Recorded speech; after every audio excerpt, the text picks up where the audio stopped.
Sebulukunatha njengabendlenkulu omakhungu onkila novapho omnamane entshanga sodibandlela seyihlwele zayidiba indlela zade zadiba nendlela sibunyonyona zibuchebelezana zingazingangiwa ngabakhwekazi into ezatya isikhwebu sakwamkhwekazi kwanoqambulo zinto ezingawudliya umbilo wenkomo zidlo inyamakazi yona ihlale emahlathini abhele lihle laselenge siyanqula kaloku xa sithoyo siyacamakusha phezu kwazo ezo ntaba zeselenge ndlwana zinamaphela phezu kwentaba siyanqula kaloku bantu abahle sifikile namhlanje ngolosithathu the 26th of August kuwo lo mzi wenkcubeko yesintu umzi wamachiza namagqabi umzi wamaxolo umzi wamafutha apho siye siphathe khona izinto zokunyanga namhlanje sifikile ke bantu abahle sithi wena oqala udibana neli khaya lenkcubeko ungalibali to subscribe ungalibali ukucofa the notification ukwenzela uba zingakushiyi iindaba zalapha ekhaya namhlanje siphethe kaloku isihlahla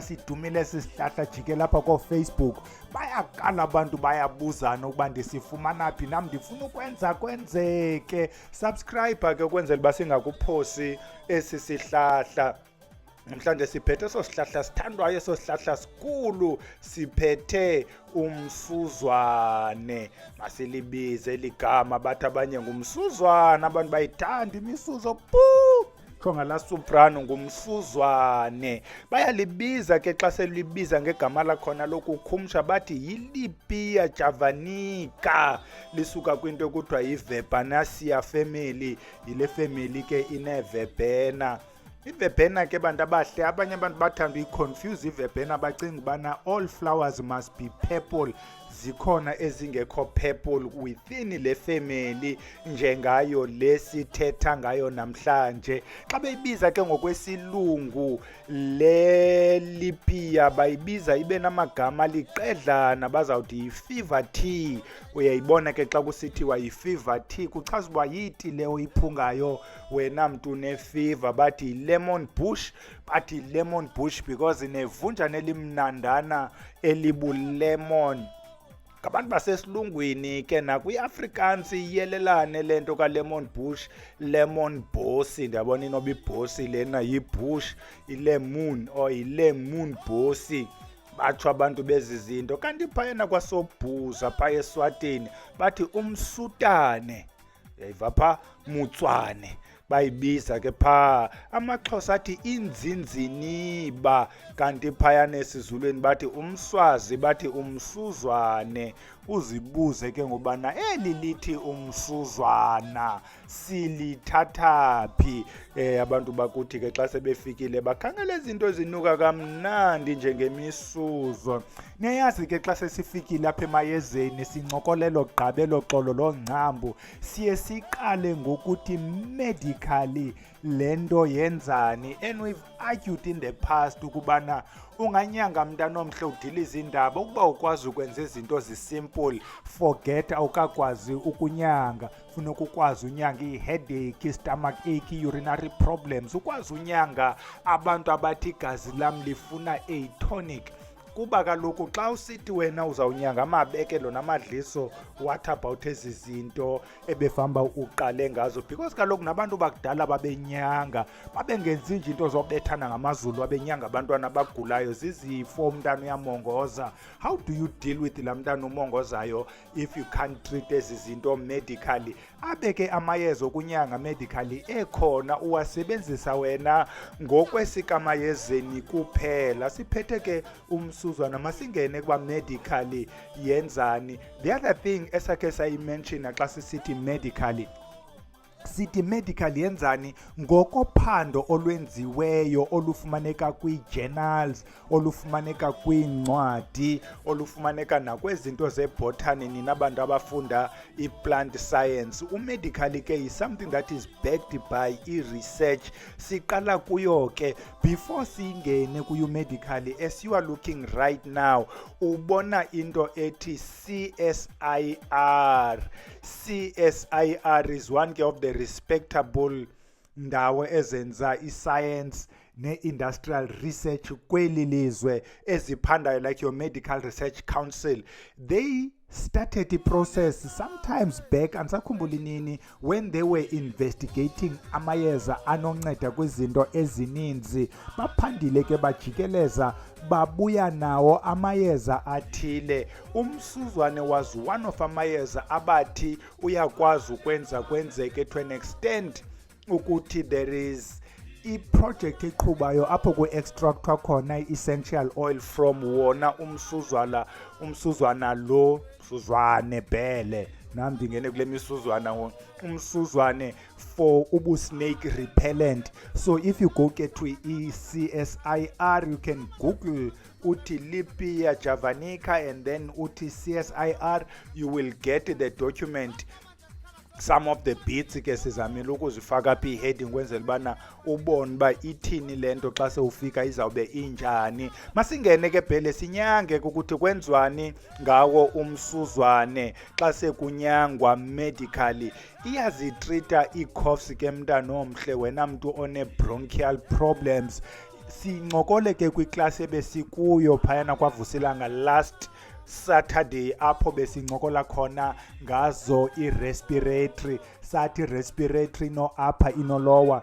Ezi zinto ke zemisuzwane, they deal with both upper and lower respiratory. Yanceda ke xa kusithiwa i-fever bush, i-fever abantu bakuthi bacimba i-fever kuthimla nokhohlela. I-fever yi-temperature. Once i-temperature ibe phezulu, there are underlying problems. It could be bacterial infection or low infection. So i-fever bush is assisting ke to lower low temperature. Ukuba le temperature yakho ihamba nokhohlela, i-bronchial problems iyayincedisa ke loo nto. Iphinde kubekho i-fever ezakwenziwa zinto njenge-influenza, i-malaria, i-measles, iyayincedisa kuthiwa it also serves as i-prophylactic treatment kumntu one-lung infection. Wena mntu ke uthi unalo mntu umnyangayo one-lung infection, khawukhe uyizame. Sithe xa besincokola emayezeni last Saturday esikolweni, sathi kukho le nto kuthiwa yi-COPD, chronic obstructive pulmonary disease. Sathi ngokwalapha emayezeni asikayazi treatment yayo i-COPD. Ndithe xa ndijonga nzulu ngomsuzwana ndathi umsuzwana because broad spectrum othile for into ze-respiratory problems. So I do believe ukuthi kuwe wena mntu one-COPD mhlawumbi umsuzwana lo ungakuzama udibanise namanye amayeza asebenza better with umsuzwana. Lo mayeza a-includa iyeza esikhe salincokola apha, i-Artemisia afra, umhlonyane. Thatha umhlonyane ufake umsuzwana, faka intsango mntana omhle, usele wena mntu une-COPD. Andithi kukho uphando lwenziweyo endilwaziyo, but having investigated la mayeza mathathu nendlela asebenza ngayo together, ndiyafuna ubelieve ukuthi lo chronic obstructive pulmonary disease ingancedakala. Siphinde siqhubeke ngomsuzwana. Uyakwazi ukutshisa isihlahla esi urhogole wena mntu one-chronic cough.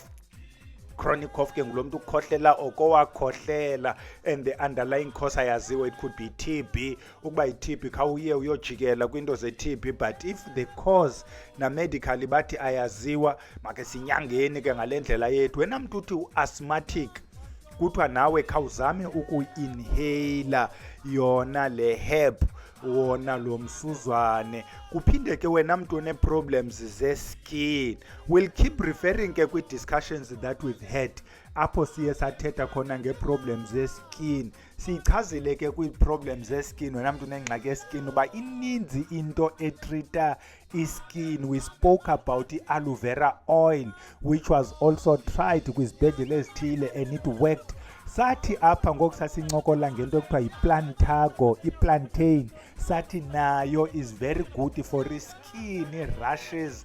Sathi i-plantain ke yona is even better than i-aloe vera oil because is in your yard. Uphuma nje emnyango uba unengca, nantsi ya i-plantain ikhona, uthathe yona, you crush it, uzihlikihle. Nawo ke umsuzwane what you do ngawo uwenza ube yi-infusion, uyawubilisa and infusion yakhona ingabi weak, and then uzihlambe loo ndawo ine-skin problem, loo ndawo inaloo rush, loo ndawo ine-scratches, mhlawumbi utyiwe zezo nto zikhileyo, i-stings and bites. Same thing esiyenze ngeplantain. If you remember, sathi plantain iyayenza laa nto ye-stings and bites, yeento ze-rush. We said the same thing ngoku sasincokola ngentsangu. So that's why ndisithi ezi zinto that are related, mix them. If wena uqonda uba yakho ingxaki inkulu ifuna uba kuhlaselwe usebenzise ukulwa nezo skin problems, baninzi ke abantu abaneengxaki zezi-skin problems, masizizameni ezi zinto zethu. Sigqithe sithethe ke ngenye into mhlawumbi sesigqitha ngazo izikebisi. Isikebisi irhashalala, kuthiwa yi-twitch, kuthiwa yintoni nento urhawuzelela kude kuphume amaxolo isikebisi. There was the outbreak escabies in this country. Eyona nto ke ikhoyo escabies i-benzyl benzoate. Xa uye ekliniki sathi zikhona izinto zethu like aloe vera oil. Aloe vera oil, it kills la mite, it kills laa nto that makes iscabies, laa nephathuthi incukuthi, but you know what I mean, la insect iyayibulala la insect. Nawo umsuzwane unayo loo potential obana uyayi-atheka le nto eyenza iscabies. Sebenzisa ke wena mntu othi unescabies, and then uthi uba usilwile eso scabies kwasheka eza dark patches obabumnyama, you need i-aloe vera oil ke mntana omhle, because yiyo esiyaziyo ekwazi ukubuyisela iskin sakho singabi dark, sibuyele kulaa nto esasikuyo. Uba uyayifuna ke i-aloe vera oil awuyathengisa kumntana ebhele, ikhona apha ekhaya, but ke xa ufuna uyithenga e-Dischem, ndiya-advertise ngoku, ndiadvertise nezi ndawo, uyakwazi ukuyifumana i-aloe vera oil, but I can tell you lena yalapha ekhaya will be cheaper than anyone ozayifumana. We sell i-125 ml. Hamba ke uyoyijonga phayana evenkileni kwa-www.vusilanga.co.za uyicompare nale uzayifumana e-chemist. Sidlule ke something endisandoyiva ebendingayazi, mhlawumbi yenziwa kwezinye iindawo. Kuthiwa wena mntu ubuthe waya emngcwabeni, xa ubuya kule ndawo thina siye sisebenzisa isiqhunga, sisebenzisa ikhala ukwenzela kuthiwa you cleanse yourself off esa spirit sasemangcwabeni, because kaloku there is also inkolo ethi ngokuya emangcwabeni, xa uphuma emangcwabeni ulandelwa yimimoya eyalityalwayo ngamawabo, abantu abangasahoywanga, ulandelwa yiloo mimoya nje bugoduka. So kuthiwa umsuzwane lo uyakuncedisa ukwenzela uba ungalandelwa zezo spirits. Sebenzisa ke umsuzwana for that purpose. Abanye ke baphinde ngakule nto ndiyifundayo kuthiwa it protects against dogs, ukutyiwa zizinja, ukutyiwa zii-crocodiles, iprotect even against lightning. Istrongo le nto lena ngokohlobo bayitsho ngalo. It means singayisebenzisa ke nalapha kula makhaya ethu ukwenzela uba singabethwa yimibane. There are people ke who will call me bathi Bhele khawusincedise kumayeza uba singabethwa lizulu. What I tell abantu, if into ayikho endemic, what's the proper word, ukuba into ayidumanga ixhaphakanga ayikho kule ndawo ukuyo, you'll notice ukuthi nokwinyanga oku kuzawuba nzinyana. For instance, uzawufumanisa uba thina kuba singenayo imalaria in this country, noba ungaya kweyiphi ifamasi uyofuna iyeza lemalaria awuzulifumana, because they can't stock into engazuhamba. Nalapha ke emayezeni, if you go to indawo ezinengxaki yobethwa, abantu ababethwa ngamazulu, you'll find ukuthi zikhona indlela abatrita ngazo izulu. Kodwa if uye kwindawo engekho nto yawubetha-bethana ngamazulu, uzawufumanisa uba ayikho indlela abalinqanda ngayo, because awuyinqandi into engafani ibekho okanye engekhoyo. So kweli lethu ke icala ayonto ixhaphakileyo into yobethwa kwabantu ngamazulu. But ke ngoku eda ke mntana omhle kuloo ngxili yakho umsuzwane for izinto zamazulu. Sigqithe ke kuthethwa ngawo umsuzwane uba uyasetyenziswa esi-perfume, because una that lemonish smell. That lemonish smell unuka kamnandi ke umsuzwane. Yeka nje abantu bethi unuka kakubi. Extract the oil, iphinde le oil ibe ngu-insect repellent. Siyithethile ke into ye-headache ukuthi khasithethe ndidibanisa izinto besithe wena mntu oneproblem ye-asthma uyarhogola. Sithe ngobe sincokola eklasini kule group besincokola last Saturday sathi ikhona i-headache eyenziwa yi-sinus. The headache eqala kanye kule ndawo ndiyikhombayo ndiyabona inoba uyayibona nakule ndawo le ke that headache kuthiwa rhogola ke umsuzwane so that ikudecongeste ukwenzela uba ukwazi uba uphefumle. Sincokole ke eklasini uba zeziphi ithini indlela esizisebenzisayo to relieve la congestion ye-sinus and to clear the headache. Phinde lo msuzwane usetyenziswa kwi-stomach problems, intestinal worms. Wena mntu onengxaki ke yabantwana abanee-worms xa ungekabi nayo laa nto yasekliniki ubaseze umsuzwane. I-back pain ndiyabona ke thina mani bayogomba amayeza uthwala ingxowa ubuye nomqolo obuhlungu umsuzwane. Nantso ke umuntu yomsuzwane, i-nose bleeding, stuffy nose. Sithethile mos ngosithetha nge-sinus. I-sinus xa une-stuffy nose, i-nose zi-blocked, zi-congested, iyakwazi le nto uba i-affecte ne-sinus area le nayo ibe blocked, uzawuba ne-headache. Kuphinde ke kuthiwa ne-convulsions iyazinceda. I tried ke to check ukuthi which convulsion, because zikhona ii-convulsions ezenziwa yi-high temperature ebantwaneni. Umntana kuba kushushu kakhulu abe nazo eza convulsions. Kubekho ii-convulsions ezikukuxhuzula. I'm not sure ke ukubana sinyange iphi kwezi, but makunyangwe bantwana bahle. Nakho umntu yaxhuzula, faka umsuzwane ubone uba akuzubakho tshintshona.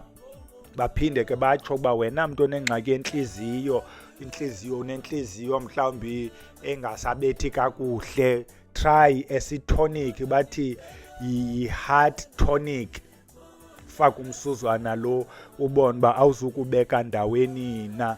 Nanko ke umsuzwane ngokwezinto ezibhaliweyo. I try to put ke le nto bendithatha kuyo le information ukwenzela uba nawe uyibone, but like we normally say, ininzi indawo ke kubhalwe kuyo. Thina siye sithathe sibomba lena is comprehensive, because one journal izawuba nento ezimbini ezintathu, another one ibe nezinye ezingekhoyo kwenye, another one. So if you get the latest kwezi researches aba bantu, because omnye kwi-research yakhe uya-add nezibhaqwe ngomnye, so the more latest you are kwinto ye-research, the more ufumana i-recent information close to being up to date. But up to date ka-2020 ke mntana omhle akazufana no-up to date ka-2025, so you always try to get the latest. Sigqithe ke size kuba oomayezeni bona benzani. Singekayi kude xa sithetha ngoomayezeni ukuba benzani, umayezeni omnye uzawuzifaka zonke ezi zinto besizithethile. Xa unomntu one-headache, umntu one-problems e-skin, intestinal problems, ezi problems besizichazile, uzamtrita loo mntu, because abantu abezemayezeni is not always abantu abathi ndiyaleqwa. Omnye uthi ndinesisu esibuhlungu, kudala ndisebenzisa iipilisi zesisu kodwa asipheli, umfake ke wena la mayeza ethu. Omnye afika athi ndinomqolo obuhlungu, kudala ndisela ipilisi ndirabha, ufake wena umsuzwane. Because we will tell you ukuthi ezi pilisi ubuninzi bazo zi-extractwa from ezi herbs, ezinye ke they get engineered elaboratory. Masingene ke kubantu bamayeza ukuthi senzani ngomsuzwane emayezeni. Sichazile ke into yesichitho phaa ngobe sisithi uyakwazi ulandelwa ngamathunzi amdaka asemangcwabeni ahambe enze izichitho ezimnyama, imigqwaliso iyasuswa ke ngawo umsuzwane. If you read umsuzwane apha ko-Facebook, eyona nto isetyenziselwa yona le plant yiyo le ngxaki yezichitho, and uba uyayifunda bazawumdibanisa nonukani kuthiwa hamba ke uyofutha. Omnye afuthe ke, uba you go back to i-discussion esasinayo ngonukani, uzawufutha ngonukani mntana omhle ude uzifake nawe isichitho. Siza kuba nzima ke ngoku esi uzifake sona xa ufana uba siyakhuthwa, because esi sesakho, esi sizawusokolisa. If you don't know le nto uyenzayo funeka uyisabele. The rule of thumb ke mntana omhle xa ufutha ngazo izinto zonuka nemisuzwane, don't go beyond u-3 times, abanye bazawuthi 5 times. Don't go beyond u-3 times because uzawufutha ude unukiselwe yitoilet kwesi sifutho sakho. Funeka uyazi uba ufikile ke esichithweni. Bathi ke abanye uyaphinde usebenzise lo msuzwane ubulala amayeza amdaka apha kuwe. Abanye bathi hayi ubulala kwayeza nelihle nelibi. Akhona amayeza esiwasebenzisayo ke xa umntu esithi kudala ndihamba amayeza andincedakali, xa ifika apha kwaBhele sithi masiqale sikhuphe onke la mayeza kudala uwasetyenziswa so that siqale ubomi obutsha. Inoba ke abanye bazawusebenzisa lo msuzwane ke to do that. Baqhubeka abantu bathethe laa nto besiyithethile ngokwamayeza ukuthi once kufike umntu one-headache uyamrhogolisa. Phayana ke esikolweni we try to discuss ezi headaches. Abantu bamayeza i-headache izawuba yi-headache kubo, kanti ezi headaches zizindidi. Iindidi ze-headache iya ngokuba le headache yakho iloluphi uhlobo. Ikhona i-headache etsho kanye apha phezulu entloko, ibe khona i-headache engathi jikeleza intloko, ibe khona i-headache etsho kwicala elinye. Umzekelo ufumanisa uba itsho kwi-right hemisphere okanye kwi-left hemisphere. Ukuba itsho kwi-hemisphere ethile i-affecte nemehlo, enye i-affecte nendlebe. Ibe khona i-headache le izawuthi xa ikutsho ingasuke ukungavuli imehlo. So zizindidi ke ezi headaches, nendlela ezitritwa ngazo azizufana. But we are saying ukuba wena wazi indlela ethile headache, yizame mntana omhle, because kusenokwenzeka ukubana le headache lo mntu anayo ngaloo mzuzu yile itritwa ngaloo nto unayo. But be open-minded. Ukuba lena yakho indlela yenzekanga, fowuni omnye umntu amayeza udescribe le headache, uza kuchazela ukuba yeyiphi into ebhalela kuyo lo headache. Baqhubeka abantu bamayeza bathi mna ndibuyisa isithandwa sam ngawo lo msuzwane. Omnye athi ndibambe isithandwa sam ngawo lo msuzwane. Abanye bathi thatha umsuzwane uhlambe inanazi ukuze ba ibe mnandi. Ya, kuyafuneka ndiwuzame lo msuzwane, ngathi khona into ezawunceda kuyo nam ibe mnandi. Bathi ke abanye vula amaphupha ngawo i-headache.